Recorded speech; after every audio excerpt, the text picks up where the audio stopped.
Yo, what is going on, guys? Welcome back to a brand new video. And today I'm joined with my guy Bruce Velez from the Bright Side of the Sun and Suns Digest, and he will be joining me as we look over some potential prospects for the Phoenix Suns.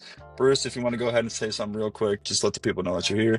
What's up, everyone? Thank you so much, Suns Worldwide, for having me on the podcast. I'm really excited to break down, look at some prospects getting into the draft. Suns now having pick 10. It's definitely interesting to see who they can really trade up for. And I think now with the draft kind of being a couple of days away, it's definitely time to kind of break down those prospects. So I'm excited to do it with you. Yeah, and it's, the draft is like 24 hours away, so we decided to do this literally like last minute. So you guys will be watching this like a couple hours before the draft goes up, so it'd be kind of a time filler between the morning and overlapping into the afternoon and nighttime. So yeah, I think the draft is literally like 23 or 22 hours away, so this should be a pretty interesting video. We have a couple of prospects that we have in mind here. We'll pretty much start off with some realistic ones, and then we do have some like wild card picks, because if you guys don't know, the Suns do have 2 first-round picks. Keep that in mind, and just kind of some predictions. So starting off, a guy that's kind of interesting I've seen on the Phoenix Suns timeline on Twitter is Colin Murray from Duke, 7'2" center, 250 pounds, big guy. But one thing that's kind of interesting in terms of upside is he is 18 and he turns 19 in September, so he will be 19 at the start of the season, kind of a younger guy. But just before we get into like kind of the statistics and kind of his player overview, one thing that I did find interesting when I was kind of digging up some info on him, he was discovered at a basketball camp, I believe, at the age of 13 by Luau Deng, which I did not know that. I was like, okay, that's pretty cool. And yeah, I guess, Bruce, do you have any kind of insight or side notes on Mr. Malwak? Yeah, so Malwak is definitely a very intriguing piece. Obviously played at Duke this previous season alongside Con Knippel and the number 1 overall pick, Cooper Flagg. Really solid defensive piece, interior rim protector, interior defender, something that the Suns would, really covet this year. We've seen, obviously, post DeAndre Ayton, they haven't had that main center, and I feel like there's not really that center available in those trades, potentially in free agency, so really striking in the draft and getting a guy like Colin Malwak would be an absolute A+ for the Phoenix Suns, in my opinion. The only problem with Malwak is the team's kind of ahead of the Suns at pick 8 and pick 9. The Brooklyn Nets and the Toronto Raptors are also very high on him, right? So I do think that for the Phoenix Suns, if they do want to get a guy like Malwak, they have to either A, get a little lucky, one of those teams either trades out or potentially takes a little bit of a flyer guy, or B, that the Suns are able to kind of leapfrog those teams in a potential trade, which we've heard some rumblings on the side streets of social media that potentially could happen. And if that is the case, the Phoenix Suns are able to jump up above those teams, then I do think that kind of signifies them feeling really confident in a guy in Colin Murray and feeling confident in selecting him, which would make me very confident in this new direction that the Phoenix Suns are going, because I think he is probably one of the best bigs, if not the best big in the draft. Yes, sir. That's a really good point about according to ESPN, he is projected to go 8th to Brooklyn. So a little luck does have to fall in favor of the Phoenix Suns. But, with Brooklyn having 5 first-round picks, we don't know what they're exactly going to try to gear up and do.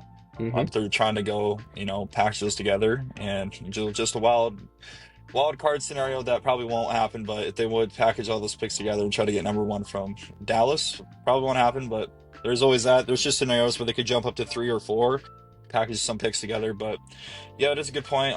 Some statistics about him: he averages 8.6 points per game, 6.6 rebounds, and then his field goal percentage is 71% from the field. One thing that is kind of something that's kind of a downfall, but it's kind of a common factor when I'm looking at a couple prospects that the Suns are projected to get. It's the 3-point shooting. He's only in his 1 year at Duke, he only shot 16 3-point attempts. He made 4 of them, shot a total of 25% from the 3. That is kind of an interesting factor in today's modern game, especially with the stretch 5s and stretch bigs. That you need a guy that can shoot, especially like the Phoenix Suns. But I feel like his strengths probably outweigh his weaknesses. Another thing, just about his athleticism and player profile, he has a 7'6" wingspan, which is interesting. That's pretty crazy. I don't know what Wemby's wingspan is at all, off the top of my head. I don't know what it is either. But 7'6", I mean, that's kind of crazy. Maybe it's not for a 7-foot center at all, but I'm just like, wow, that's kind of cool. But some strengths about him: he's the defensive anchor, elite rim protector with mobility. These are just kind of some quotes that I found when I was reading about him. His mere presence pretty much deters fact of people's drives and just kind of deters how they approach the rim. Just by him standing there in general. So, I mean, obviously 7'2", 7'6" wingspan. And he's very capable in drop coverage. So that's a pretty big factor. Um, but yeah, just kind of reading some of those things off, Bruce. Is there anything that kind of jumps out to you Yeah, about Mr. Malwak? Yeah, 100%. You mentioned the drop coverage. That's something that the Suns really prioritize playing in their defense, right? Their centers love to play in drop coverage, and we saw that a lot last season. And I think we'll see that with Mr. Ott as well. Maybe not as much as we saw it with Mike Budenholzer or Frank Vogel, but definitely we'll be seeing a lot with a guy like in Jordan Ott. So having that in the ability to run with Malwak is really good. I think another key part would be we talk about Devin Booker needing that center and running the pick and roll. I think that kind of has been taken away from Devin Booker since DeAndre Ayton has been away, and which is such a vital part for how the Suns were able to be consistent on the offensive and defensive end. And I think a guy like Kama Malawak can really help with rolling to the basket, being that guy working in the pick and roll alongside a guy in Devin Booker. You mentioned 7'2", 7-foot wingspan. 7-foot wingspan, absolutely incredible for a center like that. And 7'2", I know that the Suns don't have many 7-footers. I believe Oso Ighodaro and Nick Richards are the only 2 7-footers on the roster at this point. So adding another 7-footer, especially 1'7" would be just absolutely key for the Phoenix Suns for, once again, having that interior size and just another guy that could go and grab rebounds. Yusuf Nurkic wasn't the greatest at a lot of things, but could get those rebounds. And when he was taken away in the second half of the season, Suns really struggled in that department. So finding a center that can be an absolute beast on the boards is a key, and Malawak is definitely going to be able to do that alongside a lot of other great things with his length and size. Yeah. One thing that I kind of like a yellow or red flag to me is on, like I written down here, very high efficient rate of finishing around the rim, effective on lobs and dunk opportunities. But on the pick and roll, I feel like the Suns need a guy that can pick and pop and do a little bit of both. I think that was kind of the deal the past couple of years. We had a guy that couldn't really shoot off the pick and pop or the pick and roll, and it kind of, Devin Booker's a mid-range guy. They use a lot of the pick and roll opportunities, and a guy like DeAndre Ayton, where they were most successful at the center play despite whatever happened internally. That's where they were most successful, and that's where Devin Booker was most successful with his game, is having a center like that could kind of pop and shoot those middies and almost pop it to the three-point line a little bit there. So that's the only downfall about Malawak. But if he is there at 10, I will not be disappointed about taking him. I did actually write down a couple NBA player comparisons. So for the people listening here, if you are kind of still not have an idea about who he is, here are some NBA player comps: Rudy Gobert, Mitchell Robinson, DeAndre Jordan, Clint Capella, and Mark Williams. I think Clint Capella is a really good one. Just more of a bigger Clint Capella, because Clint Capella is like 6'10", 6'11", or whatever. But yeah, Mr. Malawak, you're probably gonna go to Brooklyn at 8. I looked at like 20 different mock drafts, and that's where they have you going, but we'll see what happens in draft night. But getting into our next prospect here, this is a very beloved person on the Suns community so far, and mainly in the past couple hours, just off a single draft quote in an interview. Mr. Carter Bryant from the University of Arizona. I wish Trevor Booth was here because he's an Arizona fanatic, and he was supposed to be here, but he postponed. So Carter Bryant, he reminds me a lot of Ryan Dunn. It's kind of the same scenario in a way. He's 6'8", 220, has a 6'11" wingspan, so almost like a Mikal Bridges type guy. 19 years old, turns 20 in November. But before we get into the rest of it, Bruce, what are your kind of thoughts on Carter Bryant? Yeah, so Carter Bryant, I really like the pick as well. You mentioned U of A kid, so has those hometown ties, or state ties, which is just going to make another reason for fans to really be really passionate about him as well throughout this draft process. You mentioned a guy like Ryan Dunn. I think that's a very great comparison, similar to him and Mikal Bridges, kind of that 3-and-D wing.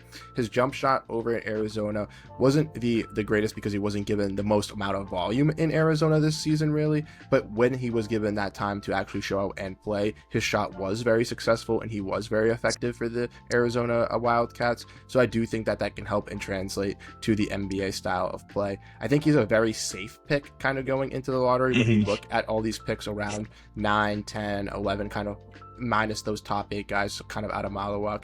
there's a lot of question marks surrounding them, but Carter Bryant seems to be the one a lot of people are very sold on because they think his game can easily translate to the NBA. I think he'd be a perfect fit, can play the 3, can play the 4, something the Suns desperately do need, but I do think that the center department is just a little bit more of a higher impact, so I would lean there a little bit more, but I would not be disappointed with a guy in Carter Bryant, that's for sure.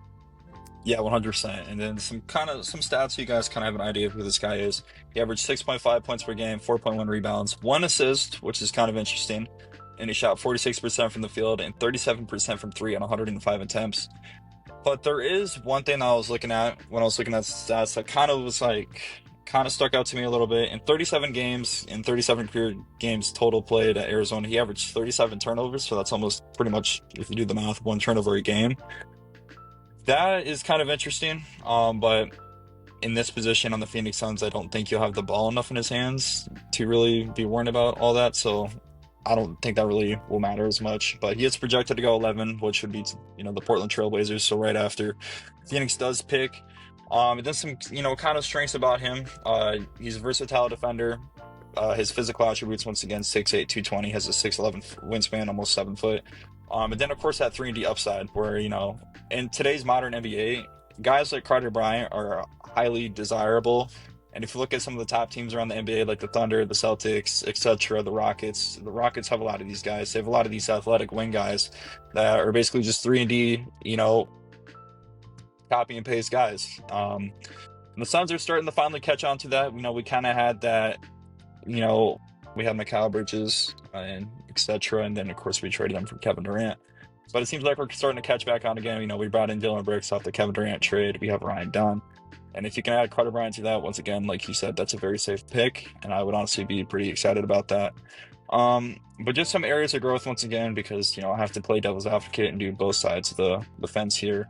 Ball creation, offensive aggression, and then consistency in IQ and defense, which is kind of interesting that this was kind of on here when I was looking at stuff. Considering he has 3-and-D upside and he's a versatile defender in his strengths, but offensive aggression. I mean, I don't think he'll be really needing to do the ball creation and all that, especially on the Phoenix Suns when you have 3 shooting guards at the moment. But I'm sure that will be taken care of soon. And then just some player comps about Carter Bryant, Mikal Bridges, OG Anunoby, Trey Murphy, and Toumani Camara, which, had him at one point, and then we traded him with DeAndre and for Yusuf Nurkic. But kind of after hearing all that, Bruce, what are your final thoughts on Carter Bryant before we get on to the next prospect here? Yeah, I think you really hit it all right there, Suns Worldwide. It's a really great prospect for the Suns here, potentially, like you mentioned as well. If he was brought into this team, that offensive creation isn't really as much as a red flag, I guess, for this Suns team, because he'd be more of a supplementary kind of scorer on the wing, a guy that's going to kind of play around with this team. One key thing with the Suns is, regardless with this 10th overall pick, they have to make sure they nail it. So going with a guy like Carter Bryant, like we mentioned, being a little bit of a safer pick, I think if you are a Phoenix Suns fan, obviously having the U of A attachment, regardless if you're an ASU fan or something else like that, you're going to be infatuated with someone that's from the state coming to the team. And with him having the qualities of a quality role player, at least at the bare minimum, you feel at least solid going into that pick that you're going to have someone that can make an impact with this team, even if it's not a substantial one, for the seasons to come with Devin Booker, and if Devin or post Devin Booker, regardless of what happens.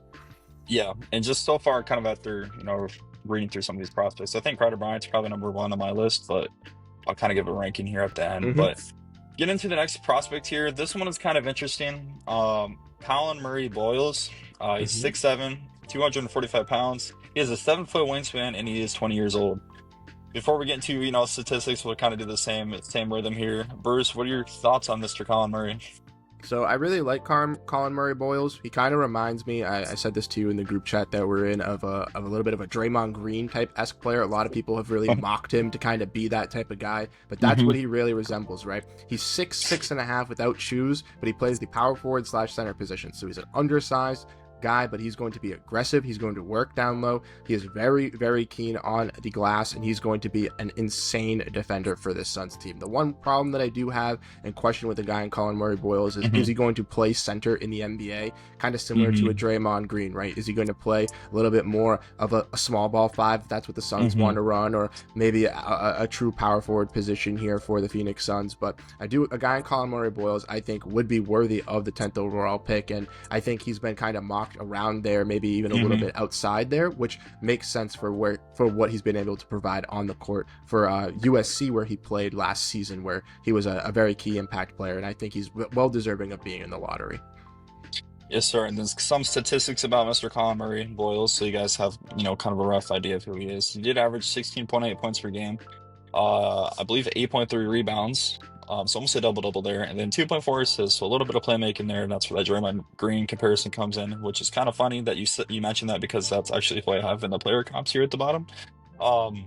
Yeah, getting to the field goal percentage, I believe, if I wrote this down correctly, 58.6% from the field, and then 26.5% from three. So not really a three-point shooter like every prospect we've named so far. But in his 2 years in college, he shot 39 three-point attempts in 2 seasons, only 5 this past current season in college, and he shot 34 attempts freshman year. So. And he didn't hit a single shot from three this whole season. So, it looks like they kind of have 2 different game plans compared to his freshman and sophomore year, as he shot 34 attempts in his freshman year. And then, they only went away from that and had 5 attempts. So it looks like they definitely kind of recognize that. And like you said, he is projected to go 10th by ESPN to the Phoenix Suns. But yeah, just kind of a player overview here. Elite finisher, dominates the paint, excels in post-ups and the roll game, just like you mentioned. He's a versatile defender. He averages 1.3 blocks per game, 1.5 steals per game, which is kind of a big deal. Playmaking, rebounding, once again, more strengths, more of that Draymond Green-esque type player. Then some areas to grow, shootings and turnovers, as once again I do see 2.4 turnovers a game, which is kind of interesting. But yeah, some player comps: Draymond Green, Julius Randle, PJ Washington, Brandon Clark, and Aaron Gordon. There is kind of a couple red flags that kind of stand out to me with Colin here. Being 6'7" and then just kind of being a strict post player in today's modern NBA is kind of a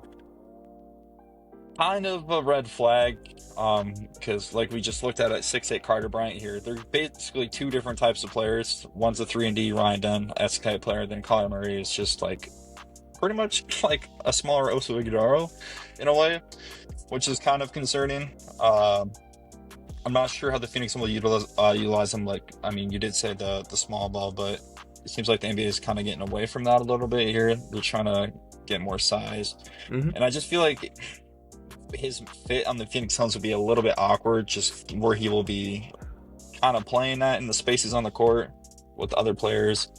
But yeah, I mean, if he's there at 10 and Carter Bryant gets picked and Malwak's picked, I wouldn't be mad at Colin. But yeah, those are like the 3 like projected realistic options that I have written down. Is there any more that you have on the top of your head if the 10th pick is still there? So yeah, there's one more guy I have that I really like that we can get into in a little bit. Just to follow up lastly on Colin Murray Boyles real quick, just to kind of take on some of your points. I agree with you. I think that he's a solid pick at the lottery. I just don't think he's the greatest pick for the Suns. He's been mocked to them in some recent drafts, and I just don't really like the fit. You mentioned earlier, when you want a big for Devin Booker, you want him to be able to pick and pop. This is not the big that's going to be able to pick and pop alongside Devin Booker. He also, like we mentioned, is a little bit of a smaller guy, and Jordan Ott coming from the Cleveland Cavaliers, we saw him run with Donovan Mitchell and get Darius Garland. We're seeing him doing that with Devin Booker and Jalen Green now. I think that's going to be kind of symbolism and resemblant of how he's going to build his front court as well. And I don't think a guy like Colin Murray Boyles really fits that kind of identity that they're really looking for as well. So I think you really hit it all there on Colin Murray Boyles. I think he's a great pick, is going to make an impact maybe on another team. Like, I think Chicago would be a good team for him to potentially go to, with the fact that he just plays in the post, doesn't really have a great shot, and doesn't seem like he'd be, I guess, the ideal fit along alongside the Phoenix Suns really kind of puzzles me there. But the guy I want to talk about, who I wrote about for Bright Side of the Sun, is Thomas Sorber. Now, he is projected to go not exactly at 10, so it would be, I think, a little bit of a reach for some people to obviously take him.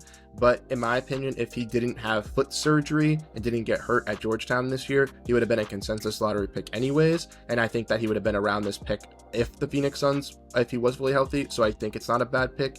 He's a great interior defender, great rebounder. He has very, very solid footwork down low, so he can set the pick and then roll right to the basket, but just underneath the basket as well, has multiple opportunities where he can roam around and just make guys jump and just get easy layups underneath the basket. He's very quick, very nimble. The only really concerns with the guy in Thomas Sorber is similar to some of these other bigs, right? He's not the greatest shooter. He shot 16% in college, but only shot 1.5 attempts per game. We saw that with Ryan Dunn, so maybe that's something that they can change, or maybe that's something that they can work with. His mid-range is pretty solid, though, so maybe in those pick and pops, that's something they can work and then stretch up to the three-point line if that's working.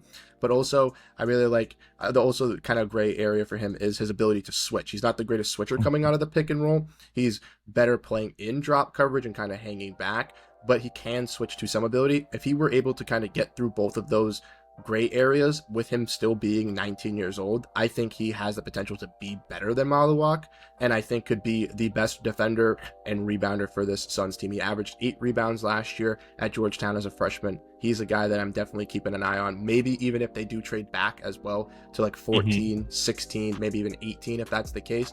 That's a guy that I'm definitely keeping an eye on if I'm the Phoenix Suns as another big man, just in case. Now, before we move on, because there's one more guy I feel like we haven't really hit on, Derek Queen. Yes, once again, we can talk about him too. He's a Maryland guy. Yep. The last guy we picked at 10 was from Maryland, Jalen Smith. So try to give us Suns fans some sort of PTSD in a way. But when you're looking at, Derek Queen, once again, I'm not a college basketball guy at all. Because, I didn't even expect the Suns to have a top 10 pick. And I didn't think we were going to get that in the Kevin Durant deal, but we did. I was only looking at guys that, later around 29 there, which we'll get into a little bit here. But when you're looking at Derek Queen, how much do you know about him, and how do you think he'll benefit the Phoenix Suns? Okay, so similar to a lot of people really talking about Derek Queen, I've seen him being a hot commodity in the Phoenix Suns space, talked by some media members. We've been talking about him with me, you, Trevor, D-Rock in our group chat. He's also been kind of talked about as a potential piece now that the Suns do have 10. I'm not really that sold on Derek Queen. I do think that he's going to be a high impact player, but he's not the best defender. He's more of an offensive big, and maybe that's something that the Suns feel very confident in, right? But at 7 foot, he's a little bit of a tweener, can play the power forward, can play the center, and there's no really key of where he's going to be playing in the NBA, and I think that's a little bit of an uncertainty revolving around him as well. Not to mention the fact that he's not the greatest defender, right? And the Suns obviously need defense. That's where they kind of need to they don't need an offensive big. Obviously, it would be very helpful, but I think they can find that in free agency or maybe even later on in the draft here with one of these other picks down the line. So I think a guy in Derek Queen could make sense, but once again, I just, compared to other guys like Malwak, compared to guys like Thomas Sorber, I don't really like it. I think that him versus Colin Murray Boyles is honestly a toss-up for me. It's kind of truly 50-50. But same thing with Derek Queen, kind of similar to Malwak, is he's being eyed by some of these teams. And if a team like Brooklyn, like you mentioned, does take Malwak at 8, I do think a team like Toronto would strike at Derek Queen at 9 because they've been eyeing him as well. So the Suns ultimately might not even have that question at pick 10, which might make things a little bit easier for them as well, kind of deciding on what they want to do with their selection. Okay, so Bruce, after looking over some of these prospects and who the Suns could take at 10, who would you want if, they're available at 10? So me, Thomas Sorber, 100%, that's my guy. If not Thomas Sorber, I would say Malwak is probably the other one, because he's probably the one in the top 8 that's probably on the fringe of the top 8, right? I would say probably everyone else is probably locked in there. The Suns also don't need guards, so they won't be looking at a Jeremiah Fears or a Trey Johnson or something like that. Right. Maybe if the Suns go a different direction here, right, looking kind of at that point guard position, maybe they do strike at an Igor Demont. He's been kind of all over the place as well, from mainly from like 10 down to around 18. He has some potential upside that maybe the Suns feel some trust in. He also went to BYU, which was the BYU's coach is now Kevin Young, who has some ties with the Phoenix Suns. So maybe they did some insight, maybe they did some research following that. Maybe they do trust a guy in Kevin Young. If they say that he was able to develop him, they can kind of bring that into their system and kind of work into that. So he'd be kind of the wild card that I definitely keep an eye on for the Suns there. But definitely the two centers, Thomas Sorber, Colin Malwak, those would be the two guys I'd be looking. Once again, Murray Boyles, Carter Bryant would probably be my third. Murray Boyles, Derek Queen wouldn't be too upset, but definitely would have some question marks surrounding it around the pick. Now, I'm gonna talk about one more guy because I just saw something come across the top of my phone here that the Suns have interest, according to ESPN, Noah Essingen. Is that the right name? Essingen?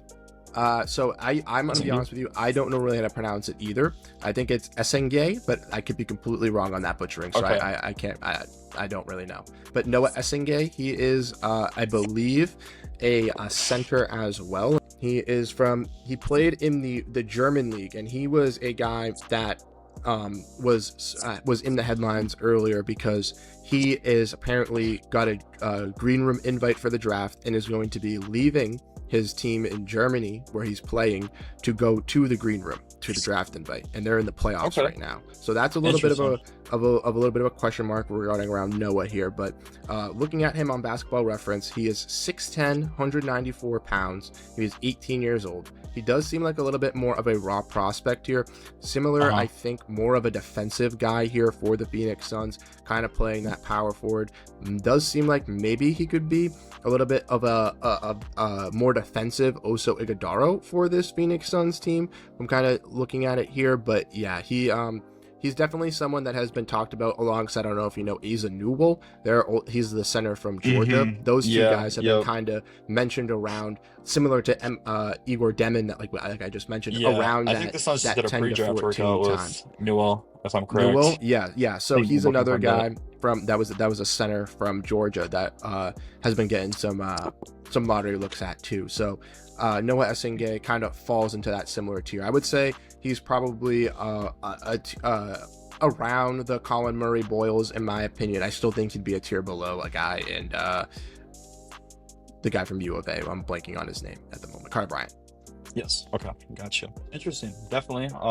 Once again, like I said, just why I brought Bruce here because I'm not an expert at all in college basketball because the Suns haven't had like a top 10 pick in like how many years now? Like, well, that's the fun part about it is now that they have this top 10 pick, I feel like it was very interesting. I was always kind of, because they were rumored to be getting like potentially 10, 14, 17, 20. I was keeping my eye on guys that are kind of in that range because, like, you know, the guys from 10 to 20 are kind of in a similar range here in a similar mock draft, so it's kind of easy to kind of keep tabs on those guys. So now that they finally got one of those picks, it's been easier to do a little bit more research and kind of just like figuring out who's going to be the best fit, which I think is very interesting for the Suns because, like you mentioned, they haven't been in this opportunity in a while, and it's definitely a fun experiment for all of us. A lot of things have changed since the Suns had a top 10 pick. We have a whole new front office, so definitely have to. And the Suns have hit, honestly, I'm going to give a lot of respect here, kind of a side little message here to Matt Ishby in the front office. They've done pretty good when it comes to drafting. The past few years, I know Tamani Kamara we didn't keep, but they still hit on that pick. And look at Tamani, he was an all defense, all defender.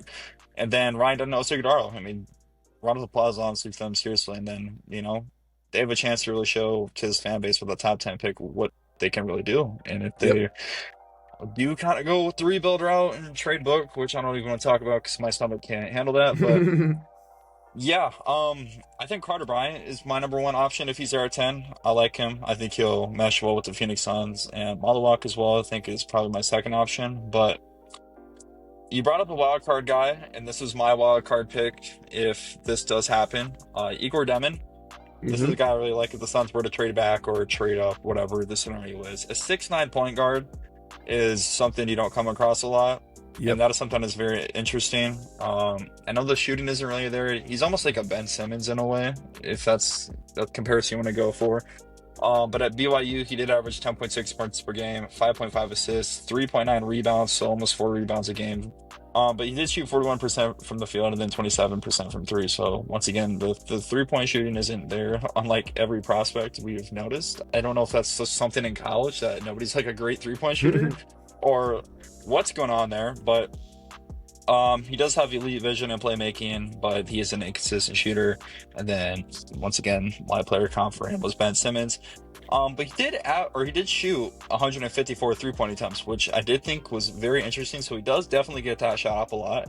So there is a potential where he like kind of gets it together in the NBA, working under some NBA guys, where he puts it together, and then he just have this 6'9" point guard demon that can shoot the three. So if he is there in a scenario where the Suns, if he's available, if they trade back or trade up, whatever the scenario is, I would definitely take a hit on him, especially with the fact that the Suns do need a point guard. We're losing Tyus Jones in free agency, Monte Morris. They're going to bring back Colin Gillespie, but I don't think he's a starting point guard in this NBA. But yeah, Igor Demont, 6'9", that is my wild card pick. Who would be your wild card pick if the scenario was right? Okay, so this one I've seen talked about. I know you mentioned it as well. I'm going to go with Danny Wolf, because Danny Wolf's also been a little bit of a polarizing pick. Now at 10, I don't know if 10 is the right pick. I'd rather trade back 14, 15, try to do something like that. 29, because that was the guy that I was looking at the 29th pick, because originally that was his scenario. Danny Wolf was another guy as well that I was going to mention, but yeah, good pick. Yeah, he has playmaking, he has rebounding. The only problem is the turnover issue, but he was the playmaker for Michigan, and that's going to obviously change alongside Devin Booker and Jalen Green and whoever they else have here in this guard room, Colin Gillespie, etc. But he also played against another 7-footer, or played alongside another 7-footer in college for his whole year last year. So I think that's another key. I mentioned earlier, so Jordan Ott, maybe 4 if you wanted to. Jordan Ott mentioning how he wants to maybe go double big. That's the NBA how it's going. We saw his build with Cleveland. Maybe that's how the Suns are kind of looking to analyze this. Danny Wolf, probably more better at a 5 than at a 4, but can kind of switch in and play a little bit more. The shot's definitely going to have to come to play if he's going to want to be a 4, and his free throw shot wasn't the greatest in college, so that's a little bit telling.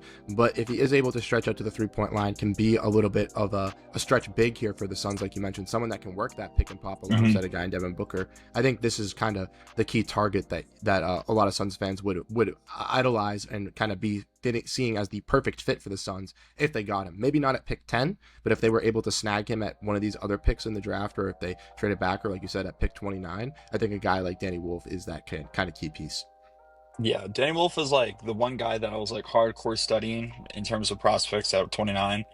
If you watch his highlight reel, it's actually kind of insane, because it's just this big like 7-foot guy just like dribbling the ball, freaking going to the rim, shooting the 3, and just like he's pretty much the point guard. Like he's a 7-foot point guard at Michigan there, but I don't know if the Suns will take him just because, he went to the University of Michigan and not Michigan State, that whole dilemma there.